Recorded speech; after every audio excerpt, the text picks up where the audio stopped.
Boxing update, reaksyon tayo sa laban ni Sam Goodman ng Australia versus Thailander na si Chainui Wurawut. Pero bago ang lahat, ay hihingi ko muna ako sa inyo ng kunting suporta sa pag-like, subscribe at pakipindot ng notification bell button para palagi kayong updated sa tuwing ako'y mag-upload ng mga bagong videos.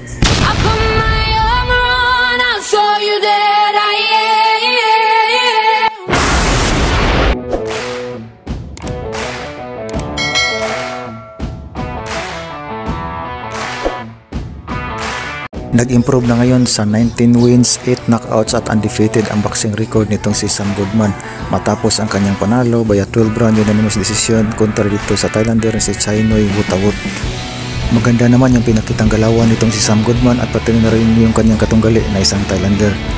At matapos kong mapanood ang kanilang laban ay tumatak sa aking isipan ang ating pambato na si Cuatro Alas General Casimero.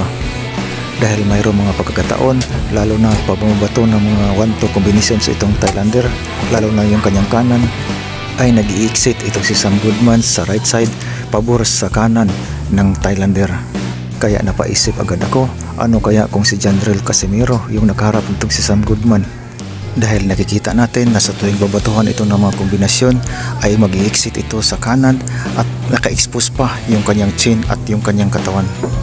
Dahil nagiging habit ang movement na ito ni Sam Goodman, ay mas maganda sana na magkaroon ng pagkakataon si Casimero na maharap ito sa ibabaw ng ring.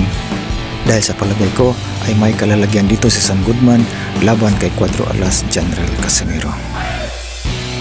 Sana makakuha na ulit ng laban si Cuatro Alas Casimero habang nasa 35 pa lamang yung edad. Samantala, Vincent Astrolabio may paparating na laban versus Junto Nakatani. Vincent Astrolabio ay may boxing record na 19 wins, 14 knockouts at may 4 na talo. 27 years old, orthodox stance. Ang huling laban ni Vincent Astrolabio ay naganap noong August 26, 2023 laban kay Nabapon kay Kanha ng Thailand. At nanalo noon si Vincent Astrolabio via 11th round technical knockout. Ang kanyang makakalaban na si Junto Nakatani ay may boxing record na 27 wins, 20 knockouts at undefeated. 26 years old, 5'7" at southpaw ang kanyang stance. At nakuha rin niya yung Knockout of the Year award noong 2023 laban kay Andrew Moloney sa round 12. Kung matatandaan natin ay isang brutal na overhand left ang pinakawalan nitong si Junto Nakatani na tumapos kay Andrew Moloney sa kanilang laban. Ang huling tatlong laban ni Junto Nakatani ay isa lang ang umabot sa kamay ng mga hurado. Ang isa ay natapos sa knockout, ang isa naman ay natapos sa technical knockout. Kaya isang mahirap na misyon talaga ito sa ating pambato na si Vincent Astrolabio. Kung titingnan nga natin sa online betting sites ay dihamak na sobrang lihado talaga yung ating kababayan na si Vincent Astrolabio. Ang ginagamit ko palang sports betting app ay ang 1xBet Philippines.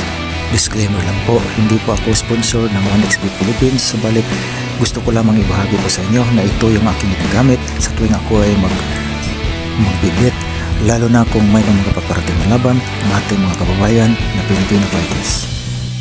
At madali lang pong gamitin ang application na ito. Pumunta lamang kayo sa sports at hanapin nyo yung boxing section. Katulad dito sa mga makikita ninyo sa screen. Sobrang dihado talaga ni Vincent Astrolabio dito kontra kay Junto Nakatani. Kaya malaki yung balik kapag nakuha ni Vincent Astrolabio ang panalo. Pero paalala po sa ating lahat mga katropa na maging conscious po tayo kapag tayo ay nagbibit sa ating minamahal na sports na boxing, na ito ay pangkatuwaan lamang at hindi dapat madala sa emosyon. So boxing predictions na tayo mga katropa. Sa tingin ko ay hindi naaabot sa kamay ng mga judges ang kanilang laban mga katropa at matatapos ito via knockout or technical knockout o kaya naman sa stoppage. Hanggang dito na lang muna yung aking boxing news update mga katropa. Hanggang sa muli, salamat.